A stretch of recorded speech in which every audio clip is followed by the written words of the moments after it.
There's a lot to unpack and a lot to unveil as we have arrived with Dragon Ball Daima episode 10, an episode that gave us everything. We got a bunch of new reveals, including the big story that now our team is together finally in Demon World 2 of the Great Demon Realm. I can finally change the background here that you see. It's not pink anymore, it's green. And it's not that that I didn't like the pink background or the pink skies, but I was waiting, like many of you were, with bated breath to see when the heck they were going to get to Demon World 2. We're going to talk about all the happenings in Daima Episode 10, the reveal of the fraud, the joke gag villain that is Majin Cou and his failure to defeat Tamagami 1. We're going to break that down. Then in the second half of this video, we're going to be going into and breaking down all of the lore reveals about the history of the Dragon Ball universe, new information given to us by the creator Toriyama.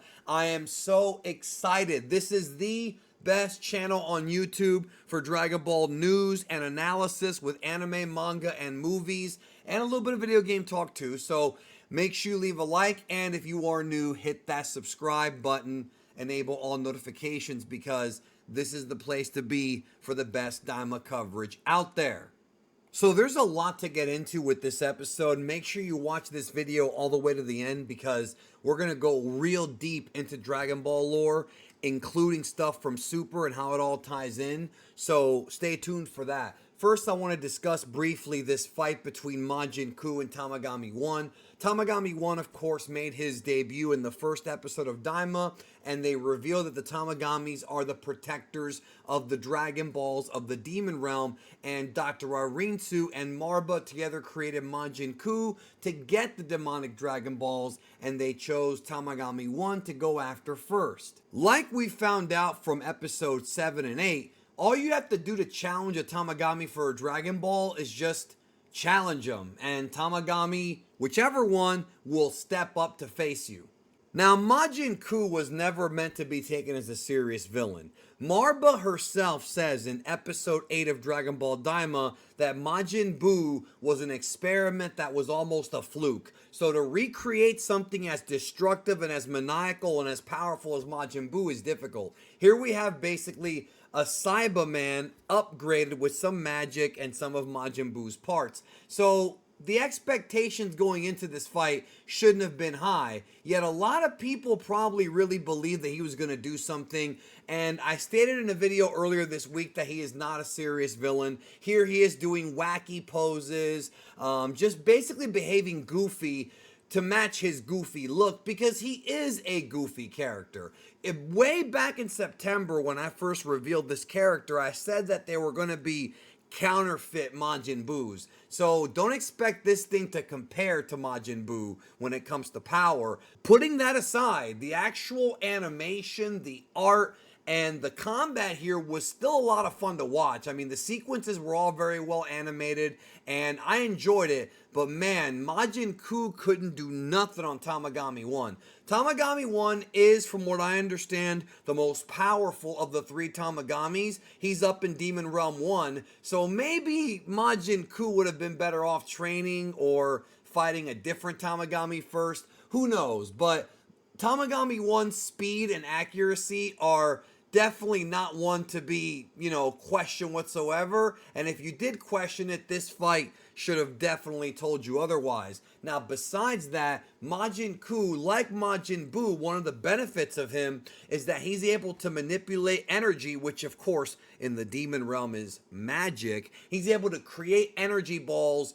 and ki blast with ease, as we see right here. Now, every time he blasts one of these, he yells out, "Cou!" This is because in the original Dragon Ball Z, Majin Buu would always yell out, "Buu!" However, this was a fat Buu Majin Buu thing, not a Kid Buu. Kid Buu, aka True Evil Buu, would just make noises, and I think he has like 2 lines of actual dialogue. He's just a big destructive force. And like Kid Buu, Majin Cou can easily create energy, but how good or how useful is that energy if you're just not that strong, which he found out the hard way during his battle with Tamagami number 1, who came out looking phenomenal here. I think he's going to end up being a fan favorite character because, man, he was just stoic, chill, and cool. I really like Tamagami 1.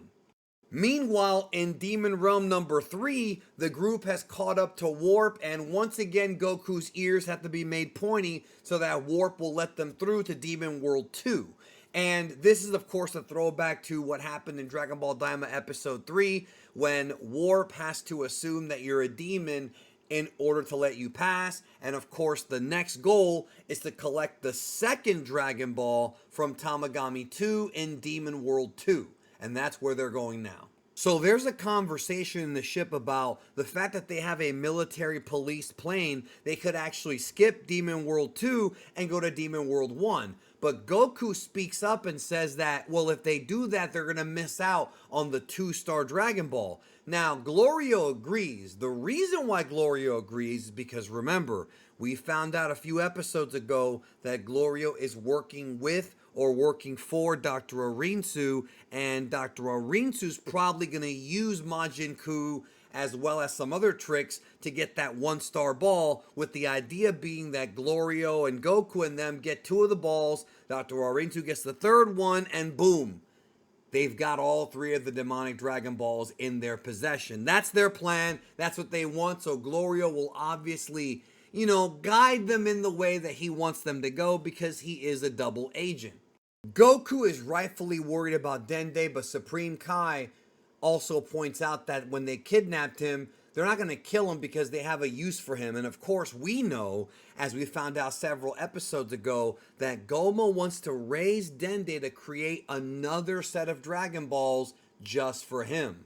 We're going to talk more about Daima's tie-ins to Dragon Ball Super, but here's a quick one. Bulma, like with episode 2, is really happy with her skin, how it looks, and the fact that it's so youthful. This would, of course, lead to Bulma, as we found out in Dragon Ball Super Broly and Dragon Ball Super Superhero, to be abusing the Dragon Balls to make herself look younger and give her a bigger rear end. And, well, you know the gag, right? Bulma reveals that she was doing this with the Dragon Balls. Clearly, this idea of Bulma being so vain and wanting to have nicer skin, clearly that was based on this adventure. So they are finding unique ways to tie it into Dragon Ball Super without going overboard. This is a minor one, but I liked it because it fits with her character. It explains why she's like that. It's not just random vanity.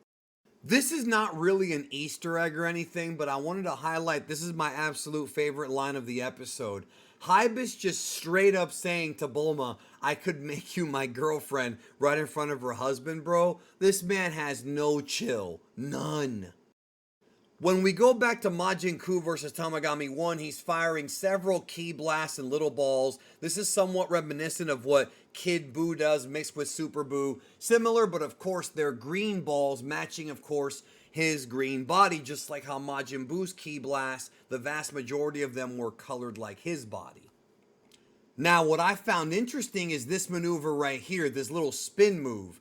That move right there looks awfully familiar.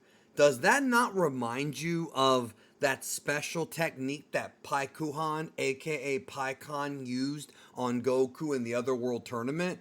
Yes, the Otherworld Tournament was not written by Toriyama. It's anime only for Dragon Ball Z, but they've borrowed things and brought out Easter eggs from all throughout the history of Dragon Ball. This one is no different. A nice little Easter egg, unexpected to say the least. But Tamagami 1 just throws him off of him, and Majin Cou is just humiliated and embarrassed again. Now, in this very awkward scene, after making a bunch of weird faces, he decides to attack more like a feral animal, and that's not going to do him very well either. He literally does all this acrobatic BS to make it look cool, and just starts hitting on Tamagami 1, and Tamagami 1 just feels no pain from any of these shots. I mean, none. He even tries to catch him at point blank range and with a mouth blast, and it's just nothing, because although Tamagami 1 is the strongest of the 3, Majin Cou can't put up a fight against this guy. Tamagami 1 is just fine. Now, it's obvious at this point that Majin Cou has no chance of winning this fight. He tries to attack again, he fails, and he almost craps his own pants at Tamagami speed. I want to comment about Majin Cou. The idea that this character was built up to be a serious threat and then turned out to be a joke, this is nothing new. We've seen Dragon Ball and other Toriyama works do this. Superman in Dr. Slump is a character that's built up to be like Superman, but he's really a coward joke character. Mr. Satan is supposed to be the strongest in the world, and he's also very, very weak. You can even look at some of the Babidi characters like Pui Pui, Yakon, and even Dabura. They were built up to be serious threats, and they wound up not being so serious. Now, I do agree that Dabura was, in a way, wasted potential because they could have done more with that character. But the idea of Toriyama building up a villain and then having him turn out to be a joke, this is nothing new. This is something he's done forever, and that's what Majin Cou is. This is not the real Majin Buu whatsoever. He's a counterfeit Majin Buu. He's a phony. He's a wannabe. And this episode exposed him to the world as being such. Majin Cou gives up. He lost the fight. He's going to retreat. Dr. Arinsu is very disappointed in Majin Cou. However, we haven't seen the last of him, and she's not going to give up so easily either. To be real with you, I found this whole thing to be a pretty decent gag. And I like how it's a subversion, how you're supposed to believe that Majin Cou is the ultimate solution when he's really not. And Dr. Orintu has to go back to the drawing board once again. We'll see more from these characters in the weeks to come. But I want to make something clear as well. I think that if Majin Cou had just beaten Tamagami 1, it would have been 2 straight times that we see a Tamagami lose, and then those characters would sort of lose their edge. So it's a situation where I think this was written to kind of tell us that Tamagami 1 is not going to go down as easy as Tamagami 3. And I think it was done to sort of protect Tamagami 1 and to make the audience believe that he is stronger, which he is, than Tamagami 3. And it's going to take a lot more than Majin Cou to take his Dragon Ball. The part where Dr. Arintu straight up says you're fired, that's good stuff. I enjoyed that. Majin Cou could be a good comic relief character in the Demon Realm if he makes it out of Daima. We are done talking about Majin Cou for now, and we go over to Goku's adventure. We've covered all the Majin Cou stuff now, and Goku has finally arrived in Demon World 2, and they're headed straight for the Tamagami. The atmosphere in Demon World 2 is not as harsh as that of Demon World 3, so they should be getting there much faster than in the previous world. I mean, let's not kid ourselves. It took them, like 7 episodes or something like that? Like 5 episodes to get to Tamagami 1. It'll be much faster this time. Now, the Supreme Kai brings up the Kraken, which is something that he obviously knew about when he used to live in Demon World 2. The Kraken, or the Kraken, in case you didn't know, is something that's based on not anything Eastern. It's actually something very Western. Supreme Kai himself refers to them as gigantic sea monsters. I mean, that's it right there. Most of you already know about this, but in case you don't, this is a mythological creature that existed far before Toriyama was even born as far as the legends go. Obviously, we don't have any proof it actually existed, but again, it's up for debate. Some think it did, some don't. But what ends up happening is instead of them running into a Kraken right away, they are met by the military police, working obviously for Goma, who's watching all of this play out. This scene is right out of Star Wars. Glorio is Han Solo flying the Demon Realm version of the Millennium Falcon. It's really not that cool, and he's got to work his way through that. This sequence was a lot of fun to watch because it reminded me a lot of not just Star Wars and other sort of starfighter science fiction, shows and movies, but part of it reminded me of classic Dragon Ball. Glorio shows off his incredible piloting skills as he manages to weave around them and get behind them and blast them back. This dude is a hotshot pilot. The problem is that there's more than just one they have to contend with. Goku springs into action, and we have a scene that's very reminiscent of the Red Ribbon Army and some of the stuff that we saw way back in the first Dragon Ball movie, The Legend of Shenlong, otherwise known as Curse of the Blood Rubies. I love seeing Goku with the pole, with the Nioibo, destroying ships and tanks and all kinds of military things. It's fun to watch. Goku tearing through a bunch of ships, man. I mean, if you've seen the Red Ribbon Army arc and you see how Goku just manhandled the entire army on their own, it's very similar. It's in the same vein. As the others try to escape, Goku says, "Nope, you're not going anywhere," and fires a blast directly at the military police to get them the hell out of there. It connects and down they go. And this ki blast is cool because it hit more than just one. It followed them and along comes Goku. Now this scene right here is, to me, another Easter egg going back to Dragon Ball Super Broly. Remember in Dragon Ball Super Broly when in the icy area of the planet, Goku's face is like right in front of the ship and you see him trying to make scary faces? This is the same idea here. It's very goofy, playful Goku here, just kind of having his way with these guys. This sequence was more like something from original Dragon Ball, whereas the fight with Majin Cou and Tamagami 1 felt like something out of Dragon Ball Z. So I think they're giving us a little bit of everything with this episode. I think that was the whole point of having both of these different types of sequences in one episode.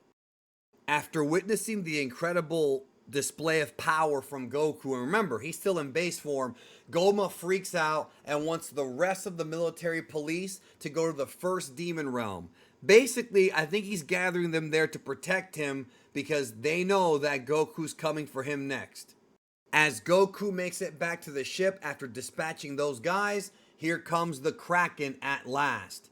This sequence once again brings me back to Empire Strikes Back when there's a giant space whale that the Millennium Falcon parks inside of temporarily to hide from the Empire. Pansy ends up getting trapped in the ship and Goku goes to rescue her, and when he does so, he gets her out of there before the Kraken can swallow them all.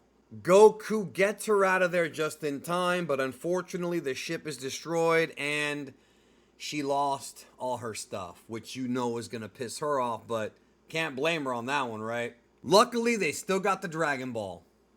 Now we're going to get to the real deep parts of the lore. So Goku comments that Demon World 2 resembles Planet Namek, and that's because there were Namekians there at one time. The Glins were also there, but they're on the other side of Demon World 2.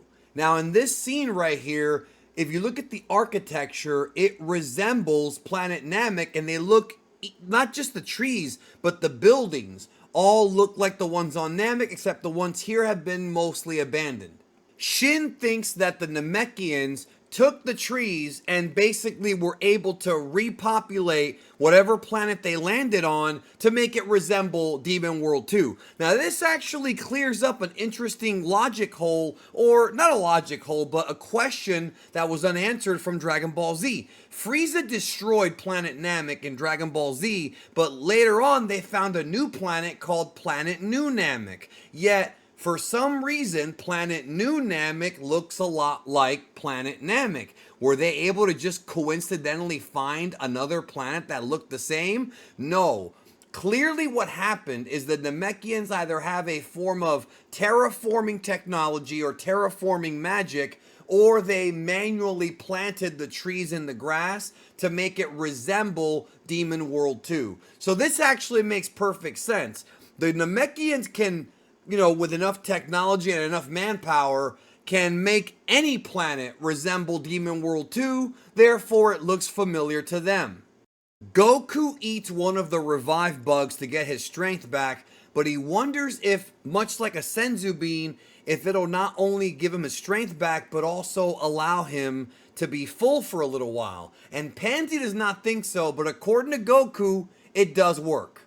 So again, these things work just like Senzu beans, except they might not taste as good, or they definitely taste worse, according to Goku. So it appears like most, if not all, the Namekians are gone, but at the very end of the episode, we know that's not true because Neba is still there. So Vegeta's ship shows up and they're introduced to the Kraken, and a very interesting line is spoken by Goku. Goku straight up tells Vegeta that they're not strong enough to beat the Kraken. That basically means that the Kraken is stronger than Tamagami 3? Very, very interesting. Now, I understand that this is post Majin Buu saga, and I also understand that Goku and Vegeta might not be 100% accustomed to their new bodies, but for Goku to say that speaks volumes about the power of the Kraken. So this line by Piccolo is sure to confuse people. When Piccolo says that he was born after his father escaped, meaning escaped the demon realm, he's not talking about Demon King Piccolo. Because yes, Piccolo's father in some ways could be considered Demon King Piccolo. At one point he's even referred to as Piccolo Jr. or Ma Jr. And I get being confused about this, but he's not talking about Demon King Piccolo because this Piccolo's more of a reincarnation. No, this goes even further back. He's talking about his father Katatsu. You see, all the way back prior to the beginning of the original Dragon Ball series, when the nameless Namekian came from planet Namek to Earth, he was known as the child of Katatsu. Katatsu being his father, who was an elder Namekian on planet Namek. Now, the nameless Namekian came to Earth to survive severe weather problems on planet Namek. And that nameless Namekian would later on splinter and split into two, one being Kami, one being Piccolo, when Kami had to expel all of his evil, all of his malice to attain the throne of God. This is why he's called the Nameless Namekian, because he doesn't remember his own name. But his father is Katatsu. This is deep lore that I think a lot of Dragon Ball fans forget, that was discussed in Dragon Ball Z and in the original Dragon Ball manga. But if you want a quick catch up, check out my Dragon Ball in-depth history of Piccolo video. I give you explicit and extremely researched details on this entire backstory so that you have a full understanding of this. Despite Piccolo never actually being there, there still seems to be a bit of familiarity deep down inside. Remember, Piccolo is not only just the Piccolo that we know. Kami, who was at one time originally part of him anyways, as the Nameless Namekian, and Nail are also Namekians that obviously have deep connections to their ancestry. Nahare, otherwise known as Shin, talks about how he understands why the Namekians left the demon realm, because the demon kings were very self-serving and the Namekians have all kinds of magical abilities, and so they were probably used and they were probably abused by some of the previous demon kings. So it makes sense as to why the Namekians would want to get out. This is a reference to a line that Piccolo said in Dragon Ball Daima episode 2 about the Namekians wanting to seek sanctuary away from this, I guess you can say, dictatorship. This leads into Shin telling the backstory of not only how the Supreme Kais came into the multiverse, but the creation of the multiverse as a whole. This is some brand new lore that has never really been explored yet, and I'm going to explain how it ties into Dragon Ball Super because I can understand people being confused because it's a lot of stuff. Let's get into it. So first and foremost, we meet this character right here. This is one of the older ancient demon kings of the demon realm. Now, we don't know if this was the first ever demon king, but it's an older one. Now, this had to have happened literally millions of years ago. How do we know this? Because the Supreme Kai, the old Supreme Kai, was trapped in the Z-Sword for at least 75 million years. So that would mean that these events took place far, far, far before then. Now, if you look at this character right here, you know, I've said before that Toriyama has borrowed a lot from some of his Dragon Quest designs. In case you don't know, Toriyama drew all the characters and monsters for the various Dragon Quest games, and I love the Dragon Quest series. And if you played Dragon Quest VIII either on PS2 or on the Nintendo 3DS, you'll recognize this design because this looks an awful lot like Rapthorn. I mean, A lot like Rapthorn. Toriyama worked alongside Yuji Horii for Dragon Quest, so he wasn't the sole creator, but he did design the characters, and he's certainly borrowing ideas from older Dragon Quest games. And as we learn more about the third eye and stuff like that, I'll explain where that all came from and how it relates to Dragon Quest in future breakdowns. So stay tuned for that. Now, the god hierarchy for Dragon Ball expanded a lot during the Dragon Ball Renaissance, starting with Battle of Gods into Dragon Ball Super, as we discovered the higher tier gods like the Angels, Gods of Destruction, and Zeno. Well, now it expands even more because we have a new creature, a new god known as the Super Majin Rymus. So according to what the Supreme Kai says, the Multiverse was created after the Demon Realm. So the Demon Realm existed first, and this character, this Rymus character, was the one that came into the outer world, and he's the one that made the multiverse. Now here's a look at this Rymus character. Supreme Kai himself says that Rymus is still the highest authority in the universe. In my review, I called him Rymus or Limus because it depends on what translation we're using. Because in Japanese, L's and R's kind of sound the same. You know what I mean? So they're interchangeable. But guess what? It's more Dragon Quest. In Japanese, his katakana name is Rymusu, which is actually an anagram of the Dragon Quest mascot Suraimu. The katakana on the chest of Rymus is RA. So a better spelling for it would probably be Raimus. Only Toriyama would take this incredibly powerful creator of the multiverse and name him after the weakest monster in the Dragon Quest games. But this character is the highest authority in the Dragon Ball multiverse. Now, you may be wondering, wait a minute, hold on. Dragon Ball Super introduced us to the Omni King, to Zeno, and he's supposed to be the king of everything. How does this guy tie into Zeno? I'm going to get to that here in just a moment. Let me get through more of this monologue. Now, here we find out that various universes were created. Obviously, we know that there are 12 universes because Dragon Ball Z, Battle of Gods, and Super expounded on that. But remember, there were actually 18 of them originally, and Zeno got mad and destroyed 6 of them. We find out from the Supreme Kai that the various Majin from the Demon Realm went to go populate those universes. So the multiverse life sprung about from the Demon Realm into all these different universes. This explains why there are Yardrats in Universe 2. This is probably why there's Namekians in Universe 6.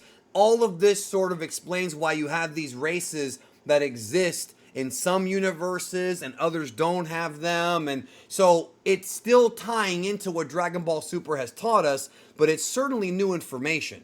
He goes on to explain that Rymus selected a few special glins and made them into the gods of creation, aka the Supreme Kais. Now we see Gowasu here, and of course, Gowasu was a major player in the Dragon Ball Super Future Trunks arc. This is the Kaioshin of Universe 10 that Zamasu murdered and betrayed, or betrayed and murdered, to eventually sort of complete his turn into evil until Beerus was able to stop that from happening. So we have characters that have appeared in Dragon Ball Super.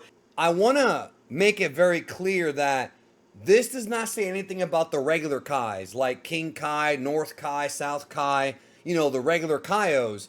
And Toriyama has a whole different lore involving them that I'm not going to go into in this video because I don't want to confuse people. But we literally see that the Supreme Kais are the same ones that we saw in Dragon Ball Super. However, take note that the Supreme Kai does not say anything about gods of destruction, angels, or the Omni King. I'm going to get to that here in just a moment. He does explain, though, that not every being in the multiverse is from the Demon Realm. He talks about how Earthlings and Saiyans were born after, so you can assume they were born of different, either different sort of created beings by the Kais or maybe evolution. They don't go into detail about how these races existed, but we now have confirmation that and we've been talking about this now for weeks since Daima started.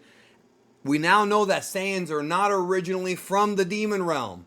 And if the Supreme Kai is right about this, if Shin is right about this, then the whole theory about them being demons is out the window. Now, Supreme Kai goes on to say that many of the Glint ancestors moved to a planet near Rymus. Now, this would imply that Rymus is still alive, and probably still alive during the time of Dragon Ball Super.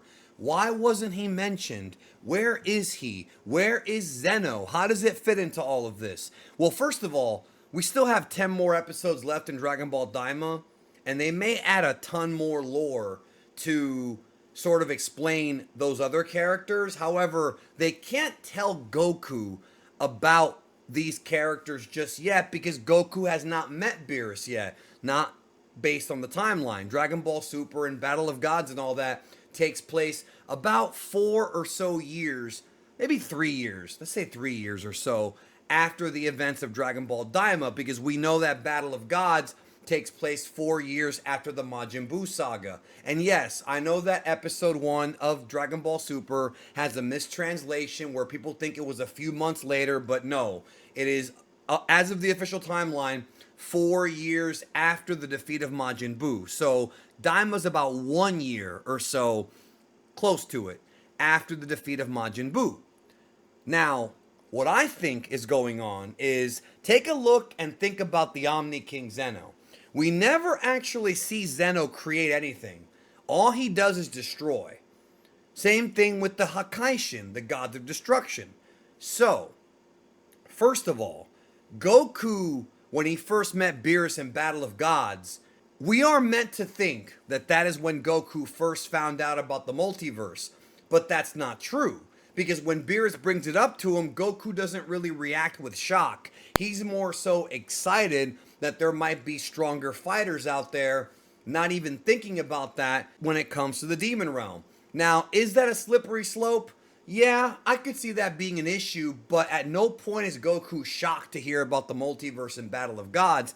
All of us were as fans. That's number one. Number two, it seems like Rymus seems to be more like a god of creation because he created the universe, the multiverse. And if that's the case, then wouldn't it make sense that the Omni King is sort of like the supreme god of destruction? We only see the Omni King destroy. We see him wipe out universes in the blink of an eye in Dragon Ball Super. So Rymus has to still be out there, and he has to still be a being that's creating stuff. So it seems like the entire God of Creation, God of Destruction balance in the universe between Beerus, Supreme Kai, and the angels might be similar, except between Rymus, Zeno, and maybe the Grand Priest is Zeno's angel. There have been a lot of theories going back all the way to Super that the Grand Priest may actually be the angel of Zeno. But wait, isn't Zeno more powerful? Yeah, they did say that, so it might not work the same way, but it seems like it's possible that that balance of power is what modeled the multiversal god hierarchy structure. Maybe they looked at those three beings and said, okay, we should replicate this in the rest of the multiverse, which is why every universe has a Kai, a god of destruction, and an angel. To me, it all kind of makes sense. I'm still waiting for more explanation. This could also be a situation where Dragon Ball Daima is preparing us for a future Dragon Ball Super story arc. Because I've talked about going back to the early information about Daima, that events from Daima may come in and factor into future Dragon Ball Super stories. Now, I'm not sure about that because Toriyama passed away earlier this year, and that may have changed everything. But at one time, the events of Daima were going to tie into something in the future. Time will tell whether or not that's the case. I am going to produce a video this coming week going into Dragon Ball without Toriyama and how it may or may not survive and the importance of Toriyama to Dragon Ball.